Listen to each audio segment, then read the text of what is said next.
जय हिंद दोस्तों हम हिंदी व्याकरण को व्यवस्थित ढंग से पूरे क्रम से महत्वपूर्ण प्रश्न जो बार बार पूछे जाते हैं ऐसे आपके लिए लेकर के आए हैं सीरीज। आज हम पहली क्लास में सबसे पहले हिंदी व्याकरण के जो वर्णमाला से संबंधित ऐसे प्रश्न हैं जो बार बार परीक्षाओं में पूछे जाते हैं। कई बार मित्र यहाँ पर गलती करके आते हैं, उस गलती से आज हमें बचना है और पहचानना है। हिंदी की अभ्यास प्रश्नों पर चर्चा यहाँ पर हो रही है। बहुत महत्वपूर्ण एक एक प्रश्न है, उत्तर आपको कमेंट में बताना है। हम टेस्ट भी ले रहे हैं और साथ में अभ्यास भी करा रहे हैं, कुछ व्याख्या भी समय समय पर आपको बताते जाएंगे। तो चलिए यहाँ पर पहला प्रश्न आपके सामने आ जाता है कि भाषा की सबसे छोटी इकाई कौन सी है। कमेंट में फटाक से उत्तर देना, कम समय में ज़्यादा हमें पढ़ना है। बिल्कुल सही आप यहाँ पर पहचान रहे हैं कि भाषा की जो छोटी इकाई है वह कौन है, वर्ण। ठीक है ना। यदि ऑप्शन में आपके पेपर में वर्ण की जगह ध्वनि भी लिखा आए तो भी आप क्या कर देना है, आपको उसी पर टिक करना है। वर्ण की जगह ध्वनि लिखा होगा, ठीक है। और वर्णों से मिलकर के क्या बनते हैं दोस्तों, शब्द बनते हैं। ठीक है, वर्णों से क्या बनते हैं, शब्द बनते हैं, याद रखना, ये भी पूछ लेता है। अगला प्रश्न है, हिंदी में मूलतः वर्णों की संख्या कितनी है। हिंदी में आपको मूलतः वर्णों की संख्या बतानी है। कितनी है हिंदी में वर्णों की संख्या, बिल्कुल 52 है। कितनी है, 52 है हिंदी में वर्णों की संख्या। दोस्तों एक बात और आपको बता दें, आपको इसकी यदि पीडीएफ चाहिए हो तो आप सबसे पहले तो क्या करिए, हमारे यूट्यूब चैनल टॉप 50 स्टडी को तुरंत सब्सक्राइब पर क्लिक कर दीजिए, जिससे इस सीरीज का एक भी चैप्टर आपसे मिस ना हो, आप पूरी हिंदी व्याकरण क्रम से पढ़ पाएँ और पेपर के पहले आपकी तैयारी मजबूत हो पाए। और ऐप को आप हमारे डाउनलोड कर लें, जिसकी लिंक मैंने डिस्क्रिप्शन में दी है। टेलीग्राम चैनल से जुड़ जाएं, वहाँ पर भी मैं डेली लाइव क्लास से पहले आपको इसकी लिंक देता हूँ, नोट्स देता हूँ। तो आप ऐप डाउनलोड कर लें और टेलीग्राम चैनल से जुड़ जाएं, डिस्क्रिप्शन में लिंक है और तुम तुरंत आप यहाँ पर सब्सक्राइब कर लीजिए। चलिए आगे, बिल्कुल क्रम से लाए हैं, अभी सरल है, फिर आगे और कठिन आएंगे, उच्चारण स्थान संबंधी प्रश्न होंगे और भी होंगे। तो वर्णमाला किसे कहते हैं, एक पूछा जाता है, तो आप बिल्कुल सही पहचान रहे हैं। वर्णमाला किसे कहते हैं, तो वर्णमाला कहते हैं वर्णों के व्यवस्थित समूह को क्या कहते हैं, वर्णमाला। मतलब वर्णों को व्यवस्थित क्रम में जमा देना ही क्या है, वर्णमाला। ये ना समझना कि सरल हैं, सब प्रकार के प्रश्न हैं आगे, सरल से कठिन की ओर बढ़ेंगे हम, ठीक है। हाँ देखें, अगला है, छा ध्वनि किसके अंतर्गत आती है। तो आपको बता दें कि छा ध्वनि जो है वह आधा का और पूरे सा, इसको याद रखना, वेरी वेरी आईएमपी हो गया। आधा का और पूरे षटकोण वाले सा से मिलकर के बनती है और यह कौन सा वर्ण है, संयुक्त वर्ण कहलाता है, क्योंकि दो व्यंजनों से मिलकर के बना है। निम्न में से कंठ ध्वनि कौन सी है। कंठ ध्वनि का मतलब होता है कि जिसका उच्चारण स्थान कंठ हो, ठीक है। तो आपको बता दें कि पूरा का पूरा जो का वर्ग है वह कैसा है, कंठ है। तो का खा गा घा आदि, तो का खा इसमें आ गया, ये क्या है, कंठ ध्वनि है, का खा। हमारे बताने से पहले आपको उत्तर बताना है। कम समय में ज़्यादा प्रश्न पढ़ने पर बिलीव करता हूँ, क्योंकि आपके समय बहुत महत्वपूर्ण है। आप जितने में 3 वीडियो देखेंगे, ठीक है ना, उतने में कई बार एक ही देख पाते तो क्या मतलब निकला। आप 3 वीडियो देख के ज़्यादा प्रश्न कवर कीजिए। लेकिन मैं एक और बात बोलूँगा, बहुत पढ़ने से ज़्यादा बहुत बार पढ़ना, जिससे आपने जितना पढ़ा है वो परफेक्ट हो, पेपर में गलती ना हो, ठीक है ना। हिंदी शब्दकोश में छा का क्रम किस वर्ण के बाद आता है। कई बार पूछा गया, लोग इसमें कन्फ्यूज हो जाते हैं, जल्दी बता दीजिए। हाँ बिल्कुल सही पहचान रहे हैं कि का के बाद आता है, ठीक है ना। ज्ञा वर्ण किन वर्णों के संयोग से बना है। संयुक्त व्यंजन टोटल 4 हैं, छ, त्र, ज्ञा और स्रा, ठीक है ना, ये स्रा। तो इनके पूछे जाते हैं कौन वर्ण किससे मिलकर के बना है। जैसे हमने छ बताया था, आधा का और पूरे सा से मिलकर के। ऐसे ज्ञा बना है आधा जा। पहला शब्द आधा रहेगा, याद रखना, कोई भी संयुक्त व्यंजन पूछे, इसी में लोग कन्फ्यूज होते हैं। यहाँ पे या, ठीक है ना, इसलिए इसको बोलते हैं ज्ञा। अपन ज्ञा भली बोल देते हैं, लेकिन शुद्ध उच्चारण क्या है, ज्ञा, आधा जा और यहाँ से मिलकर के बना है। तो ये भी उत्तर इसका ठीक हो जाएगा। निम्न में से अल्प प्राण वर्ण कौन कौन से हैं। अल्प प्राण और महाप्राण दो पूछे जाते। अल्प प्राण, प्राण मतलब होती वायु, तो जिनके उच्चारण में कम वायु का प्रयोग होता है, कम वायु निकले, वह क्या है, अल्प प्राण है। और अल्प प्राण क्या है, तो प्रत्येक वर्ग का पहला वर्ण, तीसरा वर्ण और पांचवा वर्ण, ये क्या कहलाते हैं, अल्प प्राण कहलाते हैं, ठीक है ना। प्रत्येक वर्ग का पहला वर्ग कौन सा है, का, तो का कौन सा हो जाएगा, का हो जाएगा, भाई खा नहीं होगा, फिर गा होगा। तो यहाँ पर दिया है बी में का और गा, ठीक है ना, पहला और तीसरा वर्ण दिया है। तो इस प्रकार से अघोष वर्ण कौन सा है, कई बार पूछा जाता है अघोष और सघोष। तो प्रत्येक वर्ग का आपको बता दें कि पहला और दूसरा जो वर्ण होता है वह अघोष होता है, और 3, 4 और 5 होते हैं सघोष। इसके बाद जो सा हा हैं भाई किस में आते हैं, भाई सघोष की कोटि में आते हैं। सा और हा, तो सा हा भी और जा भी वर्ग का तीसरा वर्ण है। तो जो आ है, छोटा आ है, वह किस में आ जाएगा, अघोष की कोटि में आ जाएगा। ठीक है, याद रखना। तो इसका उत्तर क्या हो जाएगा, छोटा आ। ठीक है, अगला देखते हैं। निम्न में से नासिक व्यंजन कौन सा है। नासिक व्यंजन मतलब जिसका उच्चारण स्थान नासिका हो, ठीक है ना। ये 3 में से आपको कोई नासिक व्यंजन दिख रहा है क्या, जल्दी से बता दीजिए। हाँ, इन्हीं 3 में से उत्तर है, चौथा देखने की जरूरत ही नहीं। बिल्कुल फटाक से कमेंट करें, कमेंट में जरूर बताएं, और बाद में ये भी बताना कि आपको क्वेश्चन कैसे लगे, और चैनल को सब्सक्राइब करके जुड़ जाइए, जिससे आगे जो क्वेश्चन आएंगे वो आप तक पहुंचते रहें। तो भाई कौन सा हो जाएगा, यहाँ ये पंचम वर्ण है। प्रत्येक वर्ग का पंचम वर्ण नासिक होता है, इस बात को याद रखना। घा का उच्चारण स्थान कौन सा है। कई मित्र बोल रहे सर आपके प्रश्न बहुत पसंद आते, लेकिन हमारे पास नोटिफिकेशन नहीं आ पा रहा है। सब्सक्राइब किया है फिर भी, तो सब्सक्राइब करने के बाद आपको बेल आइकन पर दबा करके ऑल नोटिफिकेशन ऑन करना है, ठीक है ना। और साथ में वीडियो को लाइक कर लीजिए तुरंत। जो आप लाइक कर लेते हैं तो उसके आगे के सीरीज के भी आपको मिलते रहते हैं। कोई ना कोई कमेंट कर दीजिए, तो ऐसी यूट्यूब की वो रहती है कि वो सीरीज आप तक पहुँचती रहे किसी ना किसी उद्देश्य से, ठीक है। बाकी प्ले लिस्ट में और देख लेंगे। तो घा का उच्चारण स्थान कौन सा है, जल्दी बता दीजिए। अभी मैंने बताया था कि पूरा का वर्ग क्या है, उच्चारण स्थान क्या है, कंठ। तो यहाँ पर घा किस वर्ग का है, का खा घा, कंठ का, कंठ हो जाएगा। ए आई वर्ण क्या कहलाते हैं। मैंने वर्णों का उच्चारण स्थान सूत्र से पढ़ाया है, ठीक है ना। आप वीडियो देखना प्लेलिस्ट में, हिंदी व्याकरण की प्लेलिस्ट में आप वीडियो देखना, जिसमें कि मैंने आपको क्या बताया है, हाँ, उच्चारण स्थान पढ़ाए हैं। कैसे पढ़ाए हैं, सूत्र के द्वारा। तो मैंने बताया था ए दऊ तऊ कंठ तालु, और ए और औ इनका उच्चारण स्थान क्या है, कंठ और तालु है, ठीक है ना। 2 हैं, ए और आई, इनका उच्चारण क्या है, कंठ और तालु, याद रखना, कंठ या तालब या तालु दोनों। इनमें से संयुक्त व्यंजन कौन सा है। संयुक्त व्यंजन अभी हमने बताया भी था कि जो आधा जा और या से मिलकर के बनता है, वह क्या है, या वह संयुक्त व्यंजन है। हिंदी वर्णमाला में क्रम से आगे कठिन भी आएंगे, सरल भी। हिंदी वर्णमाला में अयोगबाह्य वर्ण कौन से हैं। अयोगबाह्य वर्ण आपको बता दें कि हिंदी वर्णमाला में टोटल कितने अयोगबाह्य हैं। तो वह कितने हैं, 2 ऑप्शन ऊपर दिए हैं ए, और 2 ऑप्शन दिए हैं ए। तो वह टोटल वर्ण है 2। अयोगबाह्य किन्हें कहते हैं, जो स्वर के बाद आते हैं व्यंजनों के पहले, और जिनका स्वतंत्र कोई अस्तित्व नहीं होता है, स्वतंत्र अस्तित्व नहीं होता है, वो कौन है, अयोगबाह्य हैं। तो वह कौन है, अम और आहा हैं। दोस्तों, आपको हिंदी व्याकरण को क्रम से व्यवस्थित ढंग से पढ़ना हो तो आप हमारे ऐप को अभी इस वीडियो के बाद तुरंत डाउनलोड कर लेना। लिंक डिस्क्रिप्शन में है, टॉप 50 स्टडी, वहाँ पर आपको PDF फ्री नोट्स मिलेंगे। जैसे व्याकरण इसके ही प्रश्न हैं तो इसकी PDF भी आपको वहीं ऐप पर मिल जाएगी, टॉप 50 स्टडी ऐप पर। बिल्कुल भूलना मत, जरूर डाउनलोड कर लेना। बहुत सारे वीडियो मिल जाएंगे, ऐसे बहुत सारी PDF मिल जाएंगी क्रम से। निम्नलिखित में से कौन सा वर्ण उच्चारण स्थान की दृष्टि से दंत नहीं है, मतलब जिसका उच्चारण स्थान दंत नहीं है, वो आपको बताना है।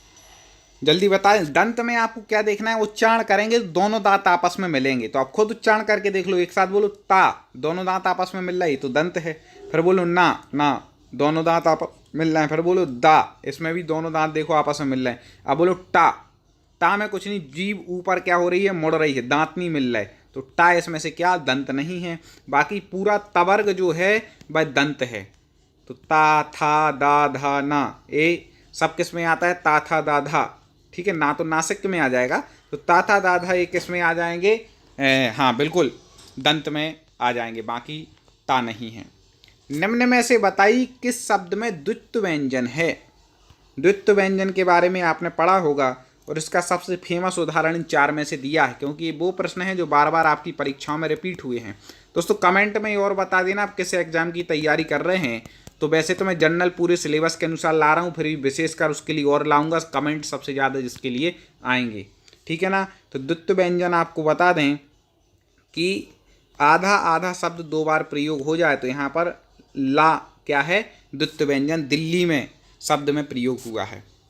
जिन शब्दों के अंत में आ आता है उन्हें क्या कहते हैं, ठीक है ना। जिन शब्दों के अंत में आ आता है उनको क्या कहते हैं, तो आपको बता दें कि जिन शब्दों के अंत में आ आए उन्हें कहते आकारांत। जैसे हमने कहा राम, तो राम को तोड़ेंगे तो रा निकलेगा, बड़ा आ निकलेगा, माँ निकलेगा और छोटा आ, क्योंकि बिना कोई भी व्यंजन बिना स्वर की सहायता के पूरा नहीं होता। तो यहाँ पर छोटा आ अंत में आ रहा है, तो जिसके अंत में आ आए तो राम क्या हो जाएगा, आकारांत हो जाएगा, ठीक है ना। राम पूरा लिख दिया, आ हटा देंगे तो ऐसा हलंत हो जाएगा। इसके बाद हमने कहा रमा, रमा कैसा हो जाएगा, यह आकारांत हो जाएगा क्योंकि इसके अंत में बड़ा आ रहा है। हमने कहा हरी, समझ लें बहुत जरूरी है, ये कैसा हो जाएगा, इकारांत हो जाएगा, छोटा ई, क्योंकि लास्ट में क्या आ रही है, छोटी ई की मात्रा, हा आ रा ई, ठीक है। फिर हमने कहा सखी, तो कैसा हो जाएगा, ईकारांत हो जाएगा, ठीक है ना। हमने कहा भानु, तो ये कैसा हो जाएगा, उकारांत हो जाएगा, ठीक है ना। इस प्रकार से और सब शब्दों में जिसके अंत में जो मात्रा लगी हो वह वैसा कहलाता। ई की मात्रा हो तो ईकारांत, उ की मात्रा हो तो उकारांत, री की मात्रा हो तो ऋकारांत। जैसे हमने कहा पितरी, तो ऋकारांत हो जाएगा, री की मात्रा है, ठीक है ना। इस प्रकार से आप समझ जाइएगा, आगे और चर्चा करते रहेंगे तो आपका बहुत अच्छा अभ्यास हो जाएगा। अब देखें सा वा सा हा कौन से व्यंजन कहलाते हैं, कौन से व्यंजन कहलाते हैं। ये पहला है प्रकंपी, फिर है स्पर्शी संघर्षी या स्पर्श संघर्षी। तो आपको बता दें कि सा बा सा हा ये जो व्यंजन कहलाते हैं, इसका उत्तर जो हो जाएगा, बिल्कुल सही पहचान रहे हैं, स्पर्शी व्यंजन। कौन से व्यंजन के अंतर्गत आते हैं, स्पर्शी। बाकी आपको एक और बात बता दें कि का से लेकर के माँ तक के जो सभी व्यंजन है वो क्या कहलाते हैं, स्पर्शी व्यंजन कहलाते हैं, ठीक है। मतलब कचट तप में जितने वर्ण आएंगे वो स्पर्शी व्यंजन की कोटि में आएंगे। छा वर्ण किसके योग से बना है, तो मैंने आपको पहले ही बता चुका हूँ। ये छा वर्ण जो बना है प्लस के इस तरफ आधा शब्द होना चाहिए संयुक्त में, और व्यंजन होगा, और इस तरफ पूरा होगा। तो छा वर्ण बना है आधा का और सा से मिलकर के। दोस्तों पसंद आ रहे हो प्रश्न तुरंत लाइक पर एक बार क्लिक कर दीजिए, लाइक तो आपको करना ही है। निम्नांकित में से बताइए कि नवीन विकसित ध्वनियाँ कौन सी हैं। नवीन विकसित ध्वनियाँ कौन सी हैं, कई बार पूछा गया है। इनमें से जो यहाँ पर दी गई हैं, इनमें नवीन विकसित ध्वनियाँ बिल्कुल खा और गा, ये क्या है, नवीन विकसित ध्वनियाँ हैं, खा और गा। हिंदी वर्णमाला में स्वरों की संख्या कुल कितनी है। सबसे ज़्यादा कंफ्यूज करने वाला प्रश्न है, लोग इसमें बड़े कंफ्यूज रहते हैं, 11 में और 13 में। हिंदी वर्णमाला में स्वरों की कुल संख्या, इसका मैं कमेंट में विशेषकर उत्तर चाहूँगा। कोई किसी का रेफरेंस भी देना चाहे तो बिल्कुल दे सकता है कि 11 लगा करके आना है कि 13 लगा करके आना। दोस्तों कमेंट जरूर पढ़ना कि कौन मित्र क्या कह रहा है इस विषय में। तो मैं आपको बता दूं 11 13 दोनों दिए हैं, और सीधा पूछा है कि हिंदी वर्णमाला में स्वरों की संख्या कितनी है, तो आप 13 लगा करके आइएगा, क्योंकि अम और आहा की भी गिनती उसी में हो जाती है। अम आहा निकाल दो तो आ से लेकर के आई तक, ठीक है ना, आ से लेकर के आई तक के क्या 11 होते हैं, और बाकी अम और आहा और मिला दें तो पूरे टोटल 13 स्वर हो जाते हैं। हिंदी वर्णमाला 13 लगा दीजिएगा। निम्न में से कौन सा घोष वर्ण है। जब अघोष पूछा गया था तो अघोष में मैंने बताया था कि प्रत्येक वर्ग का पहला और दूसरा वर्ण अघोष है, और तीसरा चौथा पांचवा क्या है, घोष है, ठीक है ना। अब यहाँ पर पूछा गया है कि घोष वर्ण कौन सा है, जल्दी से बता दीजिए। घोष, हाँ घोष वर्ण यहाँ पर हो जाएगा सा, ठीक है ना। सा क्या हो जाएगा, घोष वर्ण, ठीक है ना। तीनों सा किस में आ जाएंगे, घोष वर्ण में आ जाएंगे। प्रत्येक वर्ग का पहला दूसरा, जैसे का खा ये दूसरा वर्ण है, ठीक है ना। टा ठा दूसरा वर्ण है, चा पहला वर्ण है, तो ये किस में आते हैं, अघोष में आते हैं। निम्नलिखित में से स्वर नहीं है, कौन सा स्वर नहीं है, जल्दी से बता दीजिए। स्वर नहीं है, हाँ तो आ ऊ और ये तो स्वर है, यहाँ स्वर नहीं है। एक ऐसा है नासिक व्यंजन है। कैसा है? नासिक व्यंजन। बिल्कुल प्रारंभ से और सरल तरीके से मैं आपको बता रहा हूँ। ऐसे उपसर्ग, प्रत्यय, संधि, समास, शब्द, शुद्ध वर्तनी, पर्यायवाची, विलोम, अनेकार्थी, सबके प्रश्न क्रम से आने वाले हैं। बस आपको तो सब्सक्राइब करना है चैनल को और हमसे जुड़ जाना है, और वीडियो के बाद ऐप को डाउनलोड कर लेना है, टेलीग्राम चैनल से जुड़ जाना है। तो अमानक वर्ण बता दीजिए, अब जल्दी से फटाक से कमेंट कर दीजिए, अमानक वर्ण कौन सा है? तो अमानक वर्ण यहाँ पर जो है वह कौन सा है? वह है ला। ठीक है ना, जो ऐसा बना है वह। निम्नलिखित में से टवर्ग नहीं है। टवर्ग तो टा, था, ठीक है, डा, ढा और ना, ये टवर्ग में है। तो कौन सा नहीं है? घा नहीं है। घा किस वर्ग का वर्ण है वो आप कमेंट में बताना। चलिए मैं नहीं बता रहा हूँ, वही बताया था। कितनी बुद्धि आपको पता चल जाए। घा किस वर्ग का वर्ण है ये आपको बताना है, कौन सी वर्ग का है। का, गा, जा, फा ध्वनियाँ किसकी हैं? किसकी हैं? किस भाषा की ध्वनियाँ हैं? जल्दी से बता दें, कमेंट कर दें दोस्तों, लाइक शेयर भी करते जाना है। हाँ बिल्कुल, अरबी और फारसी की ध्वनियाँ हैं। का, गा, जा, फा। ठीक है। हिंदी वर्णमाला में व्यंजनों की संख्या कितनी है? इसको भी बहुत बार पूछा गया है, इसमें कोई कन्फ्यूजन नहीं है, बिल्कुल सीधा सीधा परफेक्ट आंसर है 33। 25 हैं स्पर्शी व्यंजन, देख लो आप। का से लेकर के माँ तक के कितने हैं? 25 स्पर्शी व्यंजन हैं। 4 हैं अंतस्थ, कौन से? या, रा, ला, वा। 4 अंतस्थ हैं और 4 हैं कैसे हैं? ऊष्म हैं, कौन से? सा, सा और हा। तो 25 और 4 29 और 4 33, 33 टोटल क्या हो जाएंगे? व्यंजन हो जाएंगे। स्थान के आधार पर बताइए कि मूर्धन्य व्यंजन कौन से हैं। मूर्धन्य व्यंजन मतलब जिनका उच्चारण स्थान मूर्धा हो। मूर्धन्य व्यंजन आपको बताना है, तो जिनका उच्चारण स्थान क्या हो? मूर्धा हो। ऐसे मूर्धन्य व्यंजन तो हो जाएंगे। पूरा जो टवर्ग है वह कैसा है? मूर्धन्य। ठीक है ना, जीभ ऊपर टच होगी, जीभ के पिछले भाग में, ठीक है ना, ऊपर के पिछले भाग में, तो वो क्या कहलाएंगे? मूर्धन्य। जैसे बोलेंगे टा, ठा, तो अब देखें जीभ मुड़ रही है, ऊपर टच हो रही है, ठीक है ना। तो डा और ढा टवर्ग पूरा होता है, तो इसका डा और ढा क्या हो जाएगा? मूर्धन्य हो जाएंगे व्यंजन। निम्न में से कौन सा पश्च स्वर है? वेरी वेरी आईएमपी, कई बार पूछा गया है। पश्च स्वर, हाँ बिल्कुल नहीं, 2 में से है। पढ़ा हो तो बता ही दो, नहीं तो तुक्का लगाने में कोई पैसे लग रहे हैं क्या भाई? जल्दी से तुक्का लगाओ, नहीं पढ़ा है तो। वैसे हमें लग रहा है कि जो रेगुलर हमसे पढ़ रहे हैं, सब्सक्राइबर हैं, तो हिंदी वर्णमाला हम पढ़ा चुके हैं, तो वो तुक्का उन्हें लगाने की ज़रूरत नहीं पड़ेगी, वो सही लगाएंगे। बड़ा आ क्या है? पश्च स्वर है। अनुनासिक व्यंजन कौन से होते हैं? अनुनासिक, ठीक है ना, तो जिनका उच्चारण स्थान क्या है?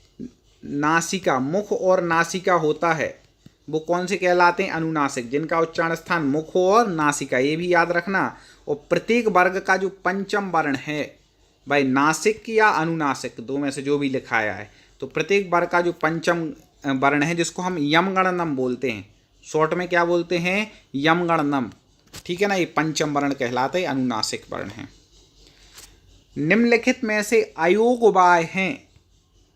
अयोगवाह, निम्न में से अयोगवाह है। अयोगवाह टोटल कितने हैं? 2 हैं, अम और अहा। तो अम को कहते हैं अनुस्वार। अम को क्या कहते हैं? अनुस्वार। अब इसमें अनुस्वार तो लिखा नहीं है। अहा को कहते हैं विसर्ग, तो यहाँ पे विसर्ग लिखा है, याद रखना। अम को कहते हैं अनुस्वार, यदि इनमें अनुस्वार लिखा होता तो फिर वो आंसर होता है। यहाँ अनुस्वार नहीं लिखा, विसर्ग लिखा है, तो आहा का बोलते हैं विसर्ग। तो इस प्रकार से अयोगवाह हो जाएंगे।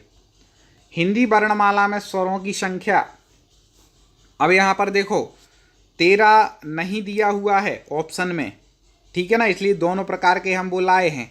अब 13 नहीं दिया है तो आप फिर क्या लगाएंगे? मतलब इनने अयोगवाह को छोड़ दिया, अम और आहा को, तो अब आपको आंसर क्या लगाना है? स्वरों की संख्या में 11 है, और 13 दिया है तो फिर 13, 2 में से 1 दिया हो, और दोनों दिए हैं तो फिर 13 लगा देना, बाकी वैसे दोनों नहीं देगा वो, क्योंकि विवाद होगा बाद में तो नंबर सबको वो करने पड़ेंगे, और फिर भी 2-4 क्वेश्चन तो विवादित देता ही है। आजकल जब तक किसी परीक्षा में कोर्ट में अर्जी ना लगे तब तक वो एग्जाम सही नहीं माना जा रहा है, ठीक है ना। छा ध्वनि का उच्चारण स्थान है। छा पहले देख लो आप किस वर्ग की ध्वनि है, ठीक है, तो च वर्ग की है। और पूरा जो च वर्ग है, 4 ऑप्शन दे दिए हैं, च वर्ग का उच्चारण स्थान आप बता दीजिए। देखो यहाँ पर छा ध्वनि पूछी गई, छा किसकी है, च वर्ग की है, तो अब जल्दी से बता दीजिए इसका उच्चारण स्थान क्या हो जाएगा। हाँ बिल्कुल सही पहचान रहे हैं, तालब।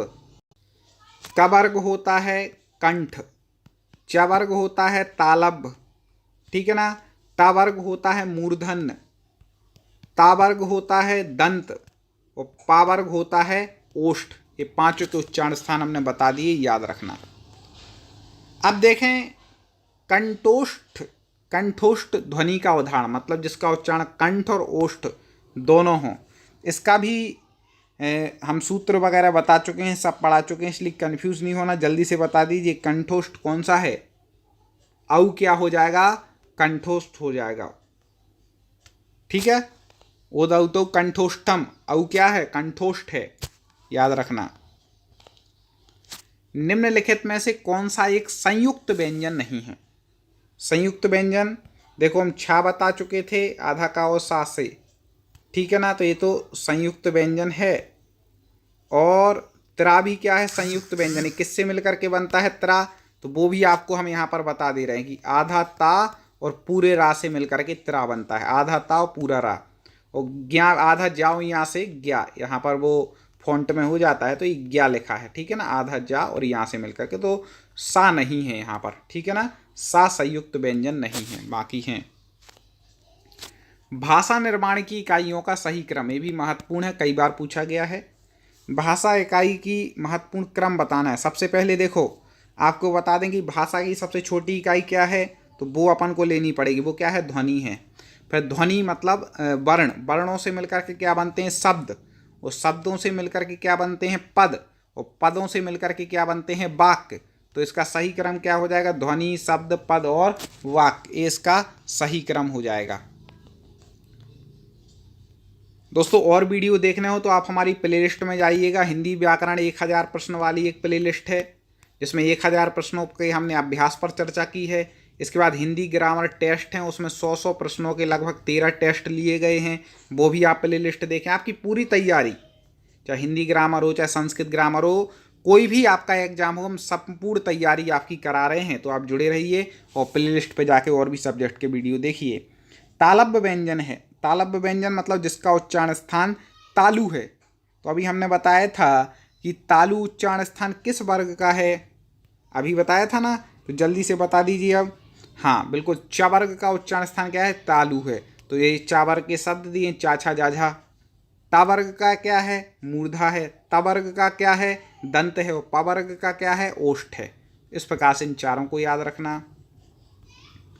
निम्नांकित में से उच्चारण स्थान के आधार पर कंठ से लेकर मुख विवर में उच्चरित व्यंजन ध्वनियों का क्रम है, ठीक है ना।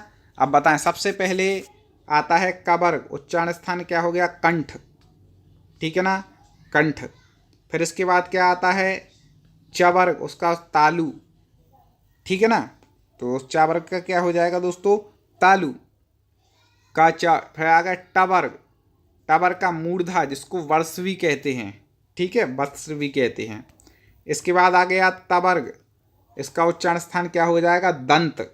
और फिर है प वर्ग, इसका उच्चारण स्थान हो जाएगा ओष्ठ। तो ये उत्तर इसका सही हो जाएगा। यारा अलावा किस वर्ग के व्यंजन हैं, ये सरल क्वेश्चन है, आगे कठिन भी आएंगे, सब प्रकार के मिक्सअप हम लेकर के आ रहे हैं। तो यारा अलावा किस वर्ग के व्यंजन है, तो आपको बता दें, पहले ही बता चुके, अंतस्थ हैं ये। दोस्तों वास्तव में यदि आपको प्रश्न अच्छे लगे हैं तो तुरंत लाइक कर दीजिए वीडियो को, कमेंट में ज़रूर बताइए आप किस एग्जाम की तैयारी कर रहे हैं, और आगे शेयर कीजिएगा। वीडियो के बाद तुरंत ऐप को डाउनलोड कर लीजिएगा और PDF के लिए टेलीग्राम से जुड़ जाइएगा। तो यहाँ पर हो जाएगा, अनुनासिक का संबंध है केवल नाक से, केवल मुँह से, या ऊपर हम बता चुके थे कि अनुनासिक का संबंध है नाक और मुँह से, ठीक है ना।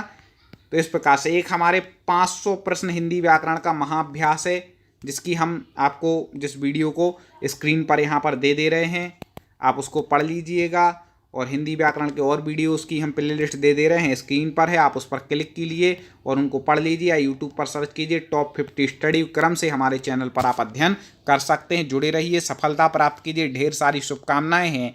अगले वीडियो में और हम चर्चा करेंगे हिंदी व्याकरण पर और आपके पेपर में जितना मदद हो सकेगी उतना करने का प्रयास करेंगे। जय हिंद।